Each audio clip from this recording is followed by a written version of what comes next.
Hannah. Wow, what a name. Okay. Naman si Hannah, powerful yan sa Bible. She's actually the mother of Samuel. Amen. Sobrang malileng manalangin yan si Hannah. Nalala niyo yung kwento, siya yung pinagkamalang lasing.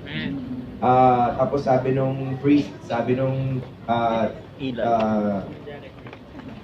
was that Eli? Eli? Eli. Sabi ni Eli, ba't ka lasing? And then Hannah said, no, I'm pouring my heart to the Lord.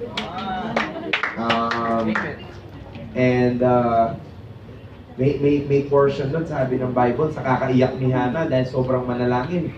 Sabi ng Bible, the Lord remembered Hannah. Hallelujah. The Lord, come on! Sino yung gusto nila ngayong time na to mangyayari yun? And the Lord remembered Pons. And the Lord remembered Gerald. Hallelujah. That's a nice.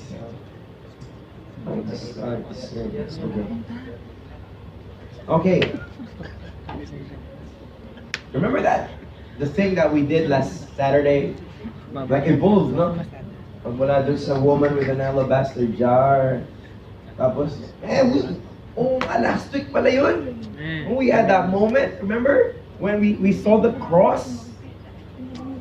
Tapos wala na, hindi na tayo. Lagi pa meron pa kasunod yung sermon, hindi natin tinuloy. We just, ayun na yun eh.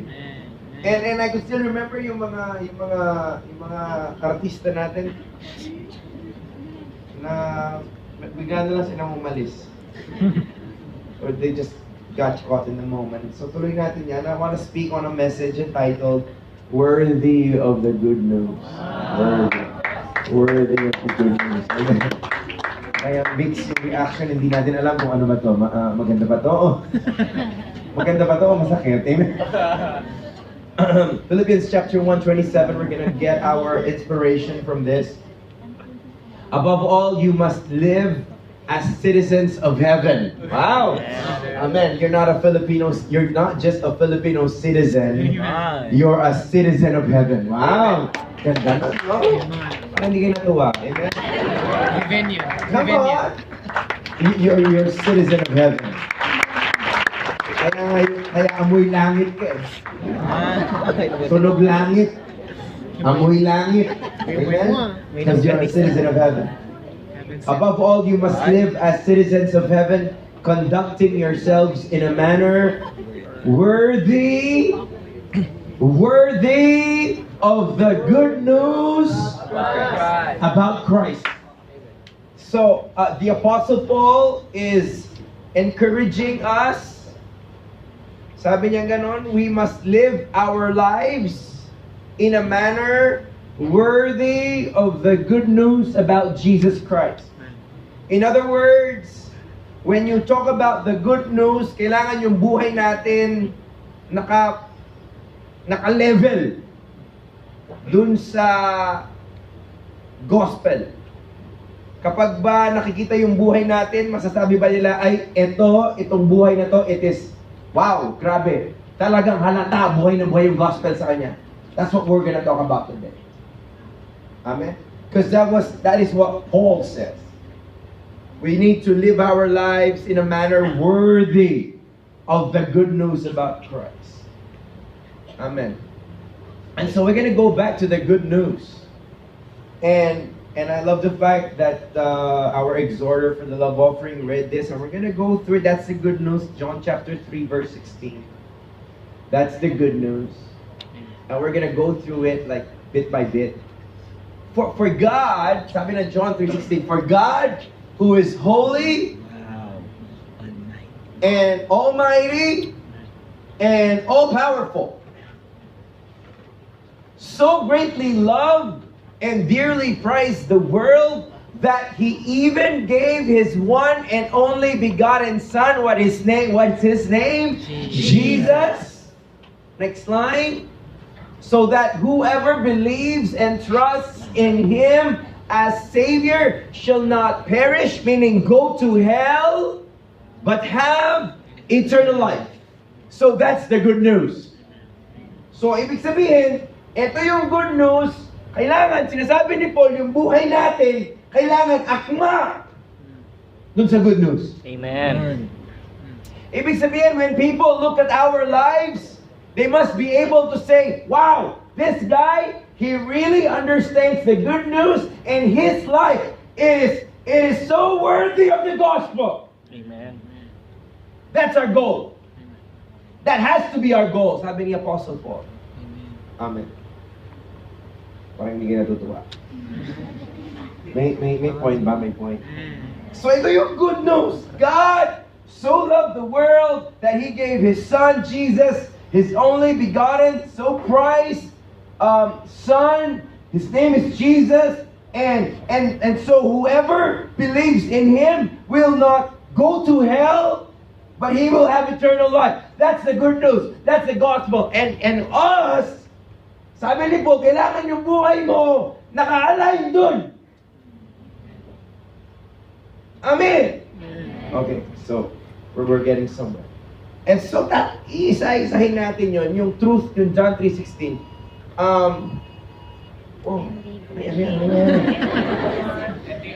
Okay. Yeah. Oh, NDRR. Okay. And so, isa-isahin natin yung John 3:16, no? Okay. Kasi yun yung good news. Base good news. Good news. So, sabi po ng John 3:16, For God, who is holy, almighty, all-powerful. Okay. Doon parang matindi na, may revelation na dyan. Sabi natin, for God. For God. So, kasama sa good news yan, ang good news ay si God, o doon tayo sa God, si God ay holy, si God ay all-powerful, si God ay almighty, and we're worshiping God. And it's part of the good news, God. Kasama siya sa kwento, God. And so us, sabi ni Apostle Paul, yung buhay natin, kailangan nakakakma doon sa paniniwala mo na you're worshiping God. And your life must be a life of worship to God. And the God that we worship is a holy God. And the God that we worship is an almighty God. And He deserves honor and respect and holiness because we're worshiping a holy God. Amen. So what I'm trying to say is, dahil alam mo na ang Diyos na worship mo is a holy God, kailangan yung buhay mo nakikitaan ng holiness. Amen. Kasi sabi ng Bible, in a manner worthy of the good news. Eh doon pa lang sa for God, who is holy, may revelation na, nga, ang sinasamba ko, ang wino-worship ko, ang pinamumuhay ko, ang sinusunod ko ay isang Diyos na banal. Kaya dapat yung buhay ko makitaan din ng kabanalan. Amen. Yung pananalita ko makitaan din ng kabanalan. Woo! What happened then? I'm worshiping a holy God. God is holy. Tapos pag tinignan mo yung buhay mo, meron ba holiness sa buhay ko? Amen. Or, alam mo so much. Alam mo yung sobrang faith mo dun sa good news that God is a holy God. Kailangan mag-reflect yun, yung nawawala yung mga expressions na OMG. My God. Alam mo parang, totoo, we're gonna use the name of God? Kasi may exam ka na surprise? Oh my God. Happy na then we say, we're holy! Oh, powerful, oh my, then we're gonna use that name? Oh my God. Napansin niyo sa mundo ngayon, parang so casually, they just say the name of the Lord in vain. Amen. Sa mga pelikula, may pakaro na, Jesus, Adam. Holy nga eh. Ay, mayap yung Ginoo. Kasi sabi ng Bible, do not use the name of the Lord in vain. And siguro nung strict mo yung Lord, talagang sige, oh my God, Amen, may nasilap-silap doon rin Twitter, amen, Are you getting this? Kapampangan. Diyos ko,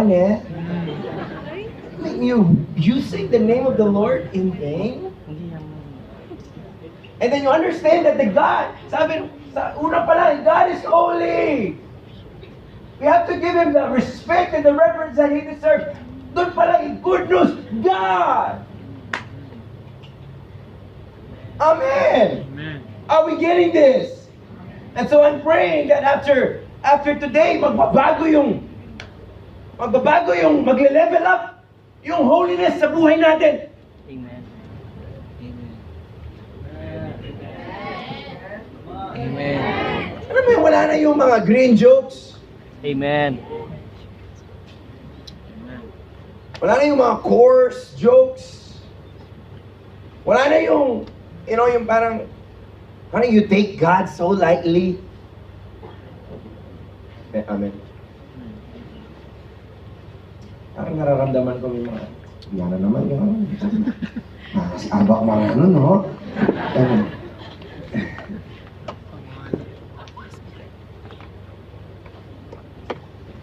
Isaiah chapter 6, in the year that King Uzziah died, I saw in a vision the Lord sitting on a throne high and exalted with the train of his royal robe, filling the most holy part of the temple. Above him, seraphim, heavenly angels, beings stood. Each one had 6 wings. With 2 wings they covered their face, with 2 wings they covered his feet, and with 2 wings and they flew. And one called out to another, Holy, holy is the Lord God Almighty.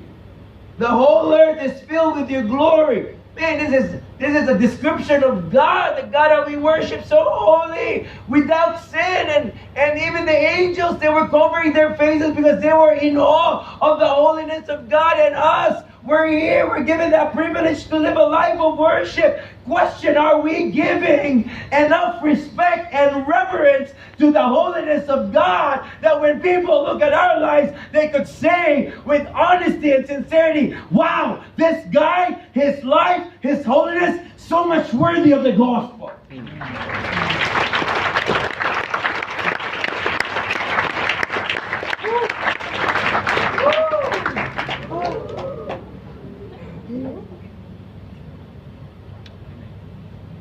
O pag nakikita ng tao yung buhay mo, Christian na kanya.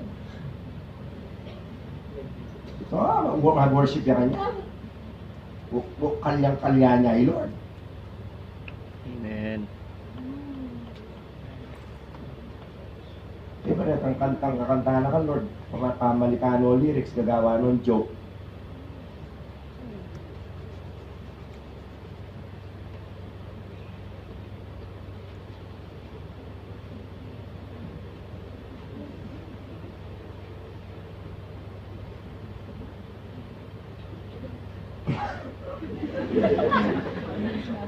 Wala siyang tama nun, no? Imagine mo, kinakanta mo yung worship. Pero pamalitan mo lyrics. Para kang Lord Lareto. Amen.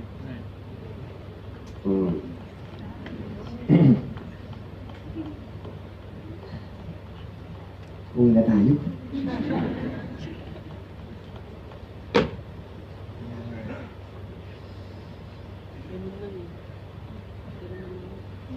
Kasi I just want to sound funny.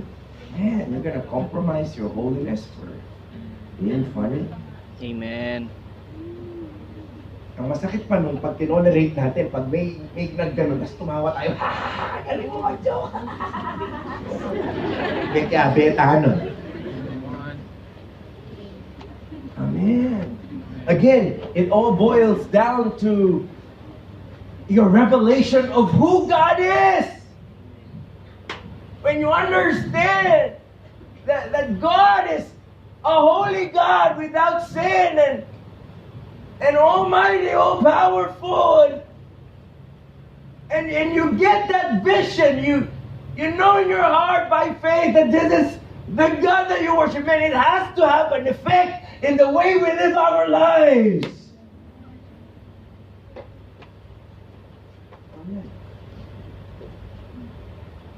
Amen. Tingnan mo yung katabi mo. Lupa kang banan. Diba, ito yata yung Pamilitan mo rin. That's why I was last Tuesday, some of our worship team, they attended our meeting, and one of the things that God revealed to us, sabi ko nga sa kanila, before you go to the stage and start singing worship, sabi ko, huwag na kayo mag-joke dun sa side room. Kasi you're about to enter the Holy of Holies and you're about to worship God. Ano? Okay, chula kayo, hindi kayo, sura ng malan mo. Alam mo yung pagkakit mo dito, it lingers, you know, last thought mo is, sura ng mala na. May luna yung kanta niya, isip mo pa rin kang mala. You know, when you understand the holiness of God, amen. Maganda kanyang maganda talaga yun. Pero if you look at the Old Testament, man, when people, they enter the presence of God, hindi basta-basta yun. In fact, isa lang yung nakakapunta sa Holy of Holies, and that was the high priest. Tapos meron pa siyang tanikala. Kasi pagdating niya doon sa Holy of Holies, pag nakitaan siya ng kasalanan, kabut niya mati. Tapos hihilahin na lang siya palabas. Totoo, ganun. Kailangan pag pumunta ka sa presence ni Lord, wala kang kasalanan. Ganun katindi yung holiness ni Lord. Amen. So meron siyang tali. Tapos pag yun nga, pag yung nagkasala pala yung pare, yung priest, hihilahin na lang na ganun. Rumete, yo. Come on, it's so real. And this is the holiness of God. So let's not take it for God. Oh, Youthgig na. Youthgig. Tapos habang mag-Youthgig, mag-worship. Ay, eka mo.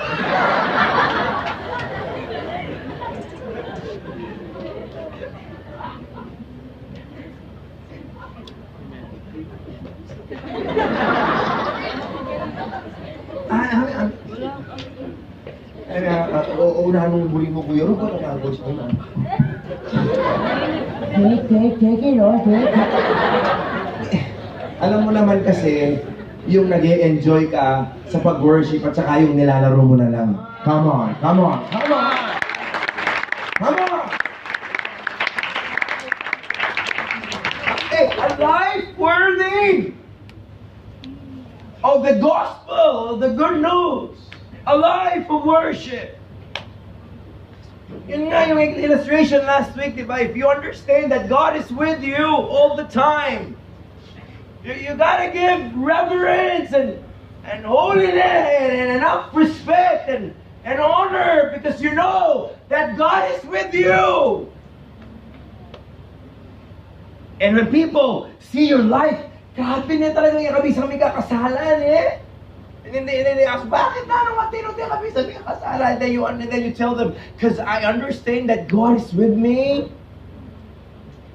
And I need to live a life of worship. Hindi mo bang nag-green jokes na? Kaya ba tamo, sorry, manguna ako. Kaya ano ka ba ka? Pareho, makanyang kote, kabisa ka rin green jokes. They say, no, I just want to keep myself holy and pure before my God because I know that He is with me.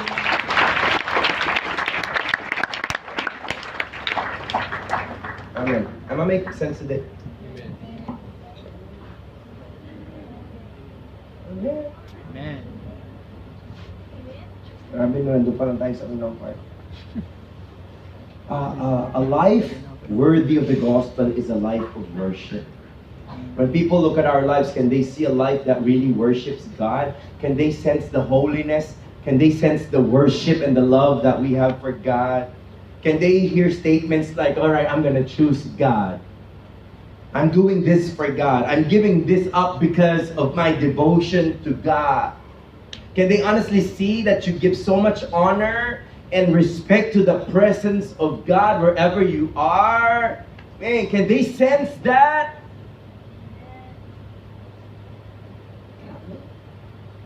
Not taking the presence of God so casually.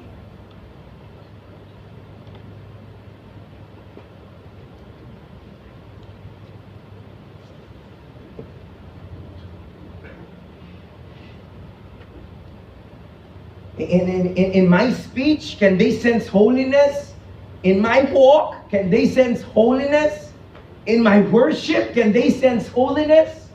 In my life, can they sense holiness? In my exhortations, can they sense holiness? Oh,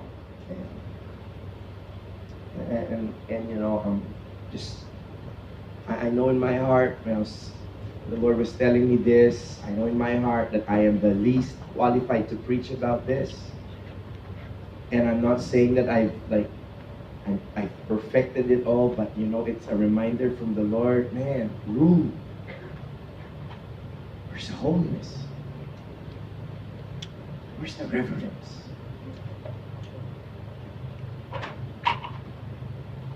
Naglag yung lunchbox. Imagine mo, no, if we're gonna raise up a generation that really reveres the holiness of God. Okay. Okay ba kayo? Nagsisisi ba kayo? Nag-attend kayo today? Hindi naman matutunan din. Amen. Sana wala na yung mga ganun, no, yung mga expressions na ganun. OMG. Ano yung sino OMG? Oh my God. Yung iba, no? Oh my goodness. Oh my gosh. Pero yung original nun, oh my God, di ba? Mas parang nakundik ng konti. Pagka natin yung bigo na kasi, oh my gosh.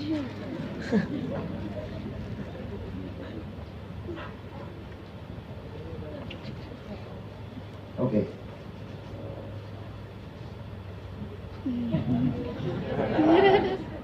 Wait. Serious tayo ngayon, no? Pero nag-enjoy tayo, ano? Nakaka-amaze tayo, masakit pero manyaman, eh. Sige, Lord, masakit pero manyaman. Woo!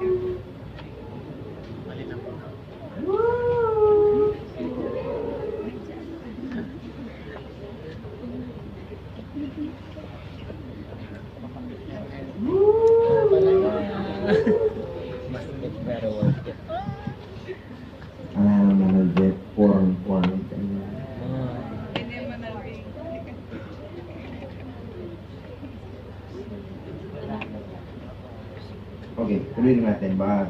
Oh. May power na ba? Mamaya pa. After first. Pero may power. Generator. Alright, number 2. So number 1, pwede na tayo sa holiness, no? So sana, habang narinig natin, nababago yung worship natin kay Lord. Amen. Amen. Holy, holy are you, God. Whole earth is filled with your glory. Let the nations rise to Him. Give honor and praise to your name. Let your face shine on us, and the world will know you live. All the heavens shout your praise. Beautiful is our God. The universe will sing hallelujah to you, our King. All the heavens shout your praise. Beautiful is our God. The universe will sing hallelujah to you, our King.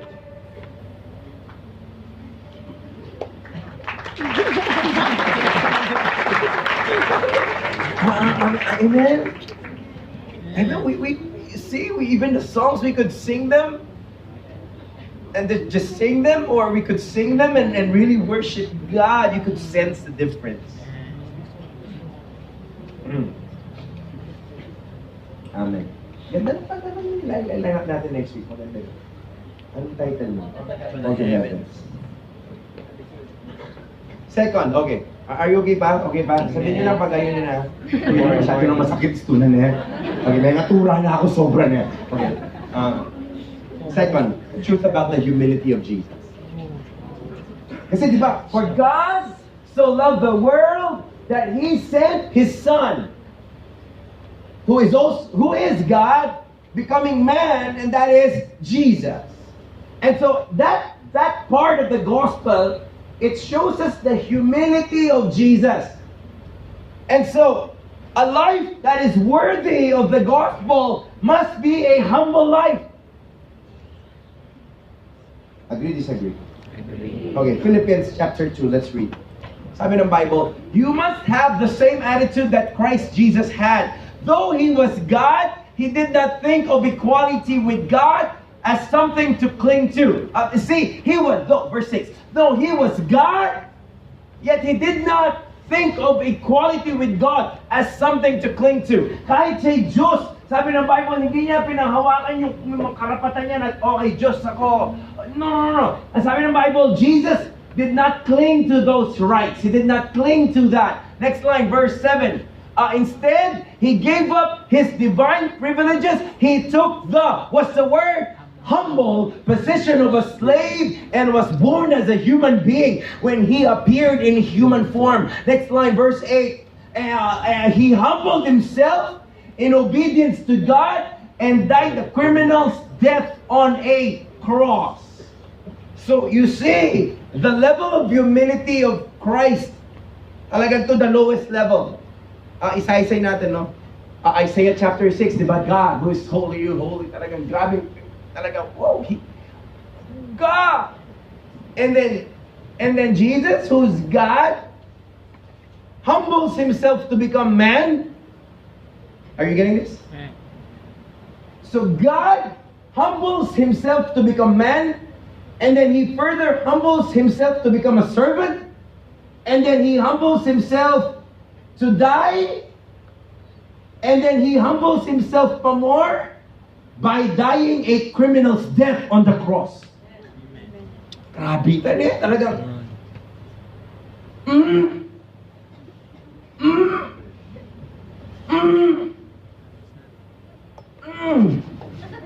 Grabe yung humility mo, no?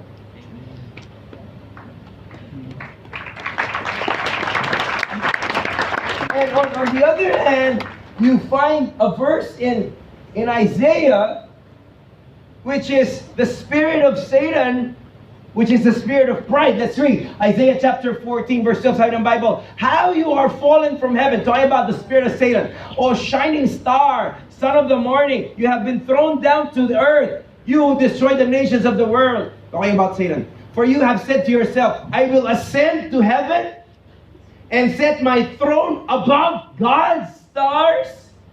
I will preside on the mountain of the gods far away in the north. I will climb to the highest heavens and be like the Most High. Grabe yung spirit ni Satan, no? Si Jesus, pababa ng pababa. Si Satan, puro pataas yung gusto niya. I will ascend. I will become like the Most High. I will rule over the mountain. Nakita niyo yung spirit? Hindi nakita. Do you see the contrast? Jesus was like humbling. And then Satan wants to exalt himself. Exalt. Gusto niyang, he wants to ascend. He wants fame. He wants attention. He wants popularity. He wants riches. He wants to please self. And then you got Jesus Christ, who humbled himself. He was God, and yet he humbled himself to become man. And then he humbled himself to become a servant. And then he humbled himself to die. And then he humbled himself more, dying on the cross like a criminal. That's the spirit of Jesus Christ. And the Bible tells us that we need to live a life that is worthy of the good news. And part of the good news is Jesus Christ humbling himself. And so if we call ourselves Christians and followers of Christ, our lives must reflect humility as well. Amen.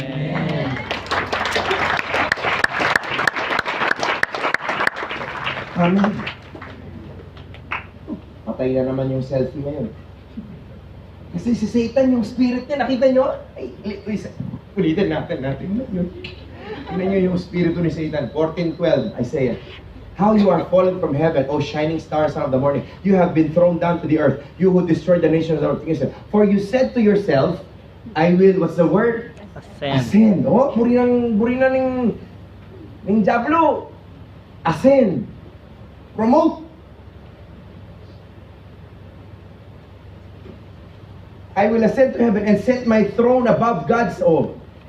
Hindi naman ito siya pa kang Lord. Kaya stars kang Lord. I will preside on the mountain. O gusto niya maging president. Gusto niya talaga promotion. Alam mo yung spirit ni Satan, no? I will climb to the highest heavens. O talagang yun naman, uri na highest talaga eh. And be like the most high. Oh, gusto niya lumevel kay Lord. So, ang spirit niya is, okay, I want fame, I want power, I want attention, I want riches, I want to please self. In contrast, you got Jesus Christ, who humbled himself for more, until he, like, to the ultimate lowest level, dying on the cross like a criminal. That's his spirit.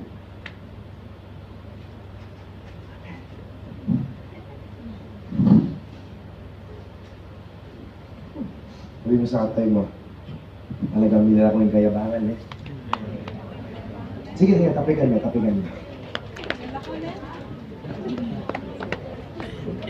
Yeah, man, hindi na kumabahal kayo nila eh.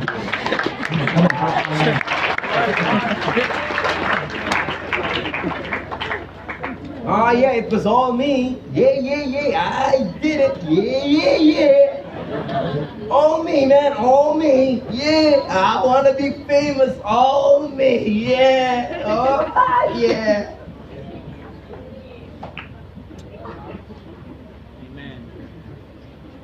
Huwag yung mangyari. Pamendilo ka niya. Yes, man mo rin. Talaga. I want. Solid. Sikat ko eh. Biyasa ko eh. Matindi ko eh. Wow, really? Then you realize, man, sounds familiar. That spirit. Kind of read that. Isaiah 14. Kind of similar, this spirit. I want to be famous. I want to go higher. High. Then you got Jesus. I want to go lower. Lower. Wow. Come on. Lord, sana po wag niyo po yung mga pangalan namin ang sumisikat. Gusto po namin yung pangalan lang po ninyo ang sumisikat sa mga buhay namin. Come on. Come on! Grabe naman nalalim ng mga pinag-uusapan natin dito, no? Amen? Amen. Aren't you glad that God is teaching us this?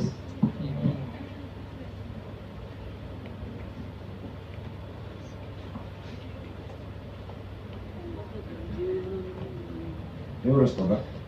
May oras pa? Part 2 na lang. Talagang di siya yung mga sakit, ne? Sabi na. Gusto natin. Ito, ito matindi dito. Ay, kung hindi pa, parang kalala mo, you have not seen anything yet. Ay, matindi. The truth about hell.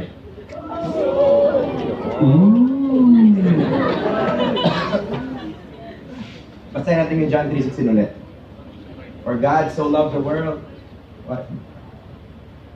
Ha? Namatay? O sige.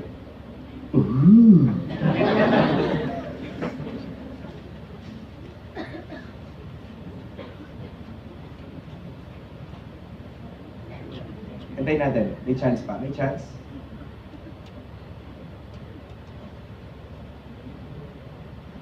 Ano nangyari?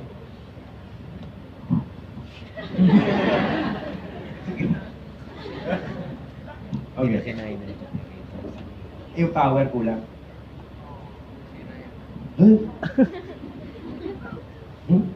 naman? Hindi, kulang yung power niyan. Kulang yung power. Oo, kasi generator. Ha? Pero may power na. Ay, gusto nyo nang magantay ng contest, hindi natin yung power. O sige. Ito, mababait naman kayo. Sige. Kakanta muna si Franz.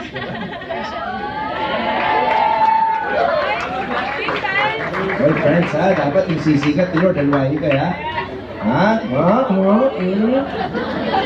Sige po, magpalit tayo. Let's turn on the...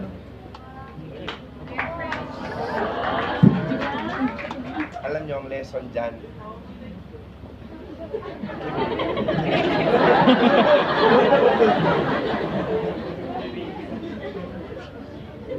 Minsan kailangan mong i-let go yung good para bibigay ni Lord yung best.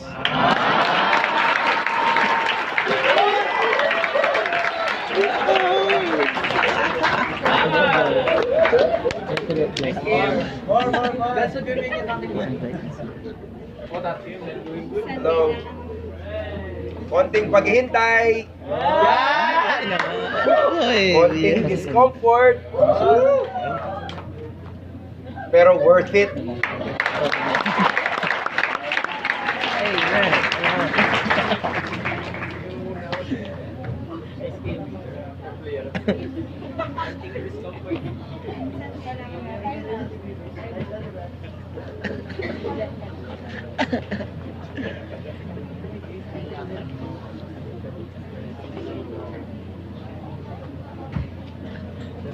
Alright.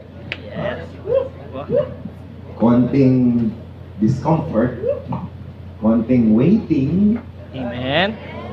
kasama lahat yan. Okay. Okay na? Sige lang. Hindi kasi ayoko ma-miss ninyo yung text kasi sobrang ganda yung text. Okay. So, number one, let's just review the truth about the holiness of God. The truth about the humility of Jesus. Amen? Amen? Amen. Tingnan ka tayo, mukhang humble na siya. Amen. Pagkaw sa tanong, nasa lang bubulan? Hindi totoo. You know, I know that God will promote you. I mean, sino pong naniniwala dyan? Marami dito magiging presidente kayo ng student council, ng canteen council. Kadang funds. God will place you in, God will put you in places of influence. Pero pag dinala kayo ni Lord doon, huwag dapat kayo yung sumisikat. Dapat ang sumisikat si Jesus. Come on. Amen. Kapag may nagbibigay sa inyo ng compliment, ikagaling mo, ne, always give glory back to Jesus. Don't be a glory grabber. Come on. Come on. Amen. Nagkasa mo magkanda ko talaga. Yung panganak kong makanini. You know? Kalabaw mo yan eh. To woke up like this. Grabe. Amen. Okay. So the truth about God's holiness, the truth about Jesus' humility. Number 3, the truth about hell. Everybody say hell. Okay, maganda to. Remember that verse in Luke chapter 16, verse 24, talking about Lazarus and the rich man. Di ba ginawa natin kanina dati, no? Ginawa natin si Pastor Gerald, dito ba siya, no? Siya si Father Abraham. Di ba siya yun? Yung, remember that story in the Bible, parang si Lazarus and the rich man. Si Lazarus napunta ng heaven, tapos yung rich man nasa hell. Tapos Luke chapter 16, verse 24, nung nandun na yung scenario, parang si Lazarus was in heaven, and then the rich man was in hell. Tapos sabi niya ganun ng rich man. The rich man shouted, Father Abraham, have some pity. Send Lazarus over here to dip the tip of his finger in water and cool my tongue. Yun lang, kasi nasa hell na siya eh. So init po dito, grabe yung torment na nararanasan ko dito. Tapos sabi niya, pwede po ba kahit yung finger lang ni Lazarus na bigyan ng tubig para lang i-dip ng konti, para lang masyadong mainit, sabi ganun. So, you know that story? So hell is real? Amen. Sino naniniwala hell is real? Amen. Tanong, yung buhay ba natin, pag binabasa ng mga tao, nakikita nila na inimbengay, talagang obvious na obvious maniwala kay hell.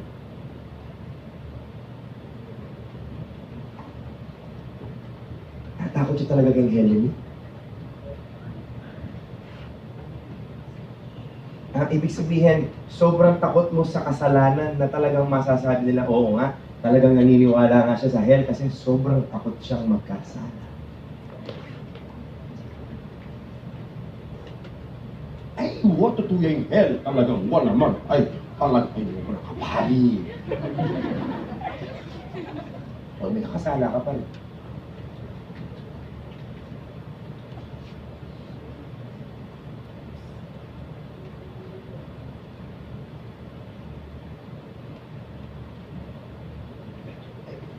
Di ba Christian ka? Wow!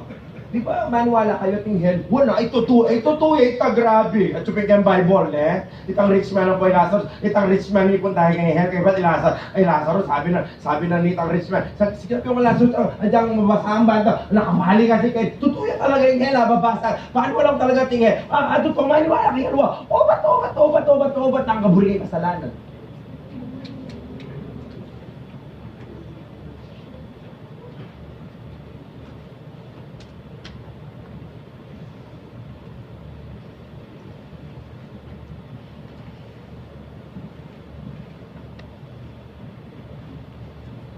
Mark chapter 9, verse 43 to 50, ang sabi ng Bible, if your hand causes you to sin, cut it off.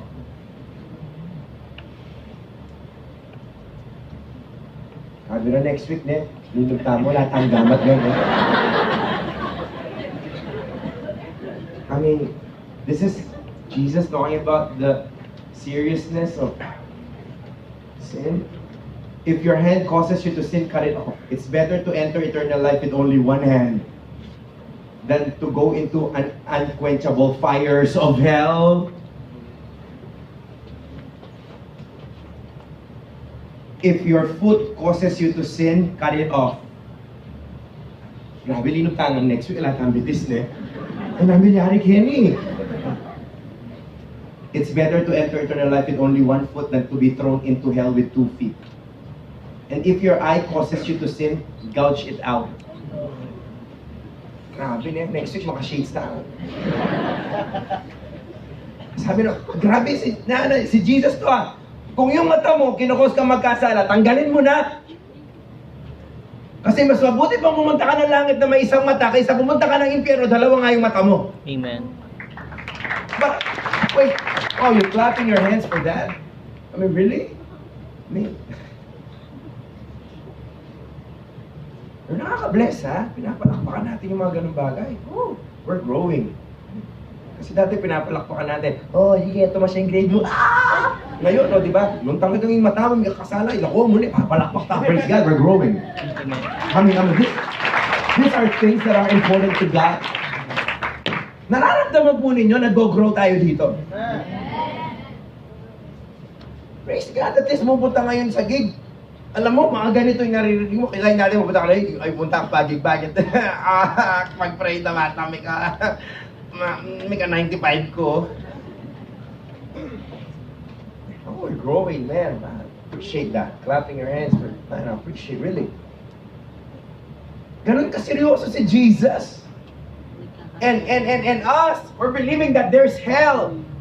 When people read our lives, when people look at how much we hate sin, can they honestly say, wow, this girl, she really believes in hell? Why? Because she's so afraid to commit sin.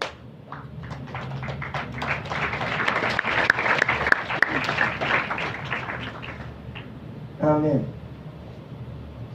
When people look at our lives, can they sense our hatred for sin? Can they sense our commitment not to sin? Can they see our love for Jesus? Amen. Amen. Grabe no, John 3:16 yan. John 3:16 yan. That's good news. Yeah. Yan mag-worship tayo. Worship tayo. Kalan mo ngayon kahit church. Magbalik tayo ng dati tayo. May kasala tayo. Siya tayo. Manyan ka na muli. Abad king, abad you. I mean, really?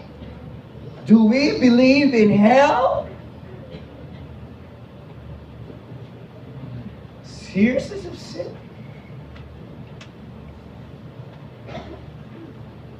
I worship you, my God naman. Grabe.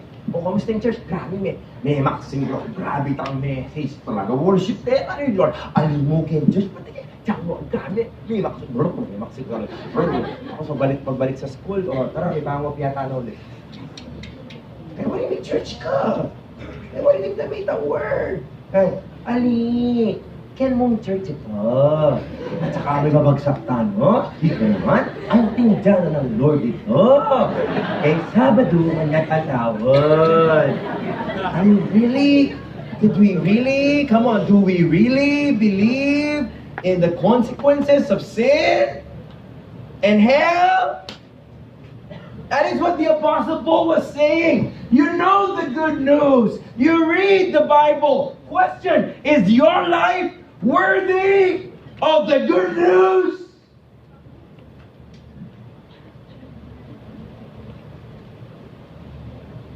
Everybody's doing it naman eh. Kung yan, inuuso. Kailangan pag uso, ginagawa rin.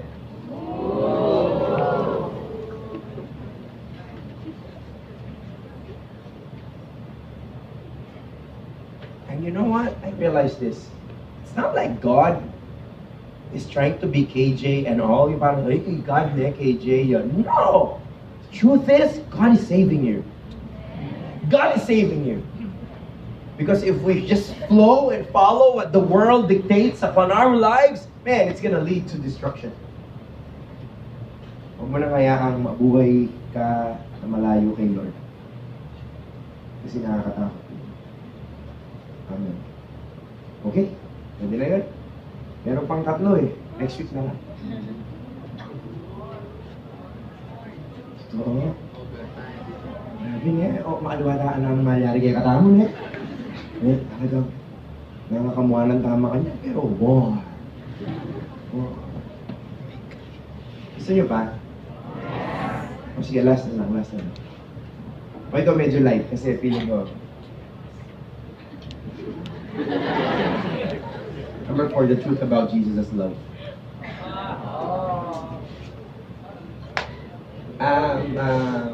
Jenner? Sino ba? Sino mag-keyboardist? Oh, Hannah. Oh, what's this? Duet kayo. Okay.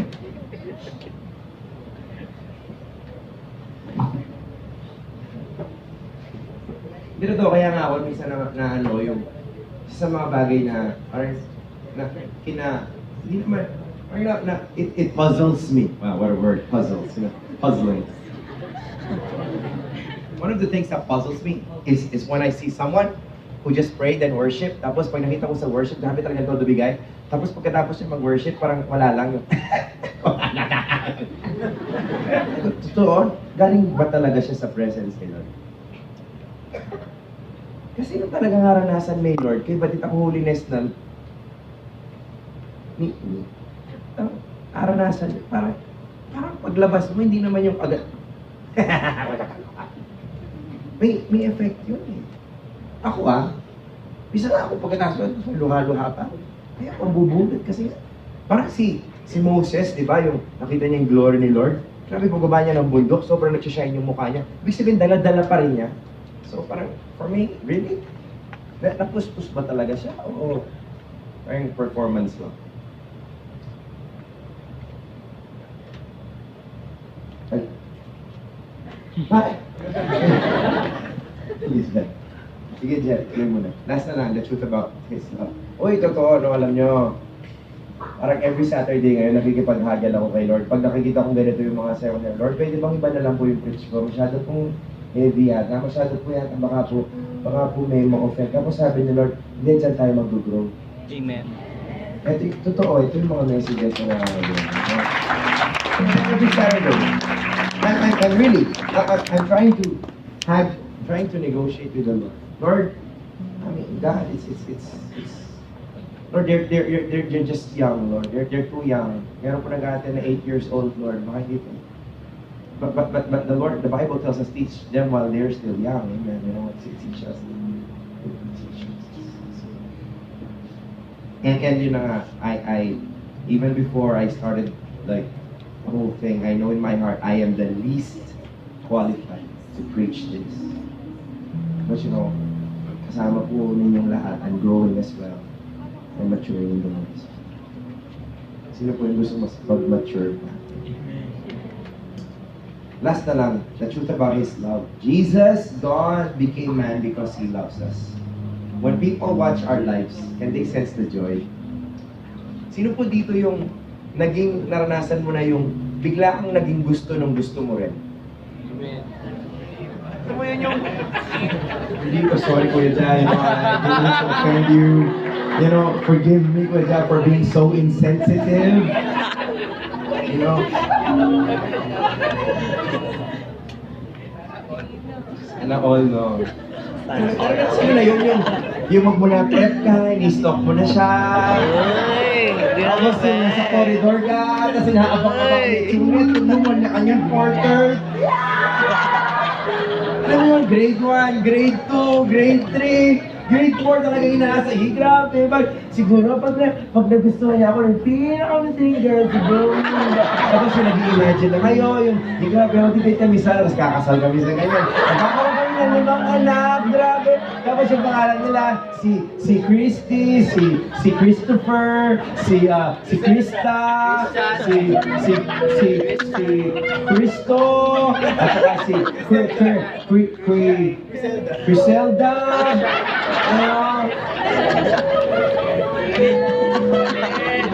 Alam mo yun, naranasan mo na yun, yung nangarap eh. Yung grabe, tapos ibating mga po namin nun yung pangalan na dahil pangalan niya Robert, tapos si Marie, so pag-combine Roma. Naranasan mo na yun. Sobrang gustong-gusto mo yung tao na yun. Grade 5, grade 6, grade 7, grade 8, na talagang grabe, inabangan mo yung, as in, kilala mo na lahat ng kamag-anak niya, dahil sa magsustalk mo, alam mo yung itsura ng kapatid niya, tapos nung gumraduate sila, alam mo yung mga kurso ng mga kapatid niya, nung nagkaroon ng mga asawa yung mga kapatid niya, alam mo, grabe pati lahat ng size, yung size ng sapatos niya, pag mula grade 1, na-memorize mo, nung grade 1 siya, ang size niya, size 5, nung grade 6, naging size 6. Alam mo yun, sobrang gusto mo siya. Tapos all of a sudden, nung gumraduate na kayo, bigla siya nag-message sa Facebook.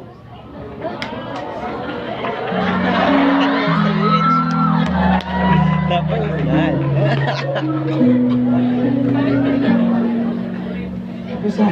Tapos bigla niya sinabi, di ba classmate kita nung prep?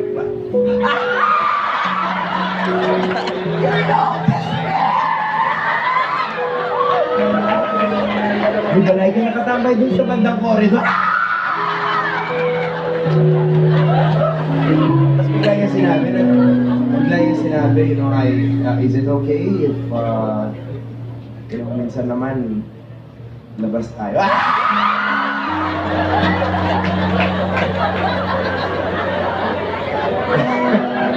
Tapos nandun kayo sa restaurant, tapos sabi niya sa'yo, ito bigla niya, you know,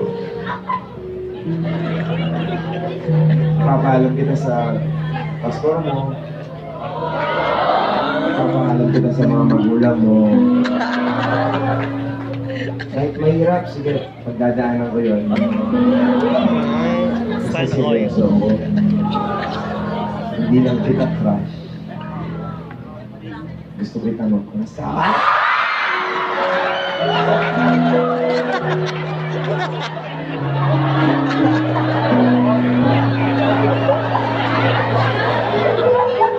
May harap tayo na. May malaot tayo na this. And then he tells you, hindi na ako magpapaliw-liw pa. Ito na gustong marinig mo ngayon. Mahal kita.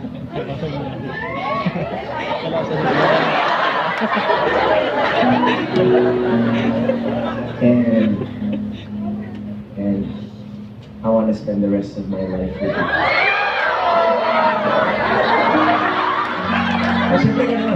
Siyempre ka medyo mapoy sa totoo. Oh, really? Text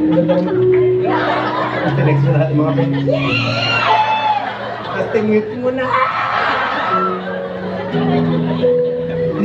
That's joy. That's joy. That's joy. Question is, sa atin na alam natin yung gospel, na alam natin na si Lord sobrang mahal niya tayo, can people sense the joy in our hearts? Nasi-sense ba nila, ay grabe itong tao na to, kinikilig siya kay Lord. Sobrang saya niya kasi nauunawaan niya na mahal siya ni Lord. Can they sense that in our lives?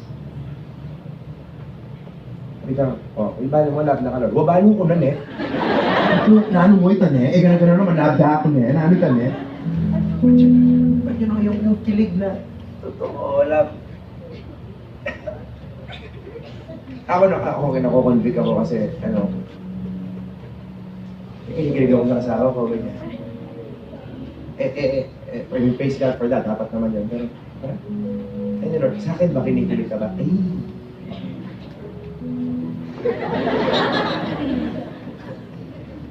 Oy, Kim, ha? Pwede, ha? Si Kim kasi, na-bless ako kay Kim kanina sa prayer. Nag-evolve ka na rin, no, Kim? Nag-evolve ka na. Dito kasi ate Kim nag-evolve ka siya. Kasi kanina damang-dama ko talaga na parang, alam mo yun, naramdaman ko talaga yung sobrang love niya si Lord.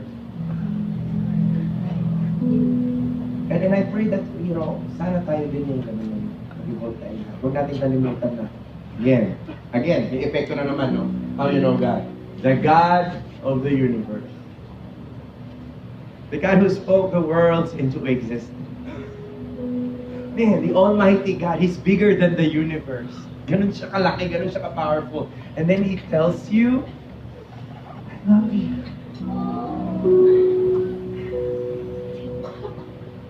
Amen. I don't know if you're catching this right now, but I'm in that season right now. Appreciate it.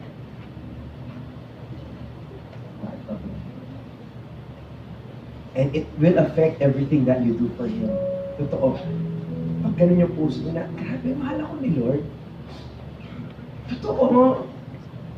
Yung nag-create ng mga puno, ng mga halaman, ng mga hayop, lahat ng... Tapos sasabihin, love ka. Bakit? You know what? Di ba yung sinabi mo kanina? Sino ba? Sabi mo yan, what love mo ko, Lord?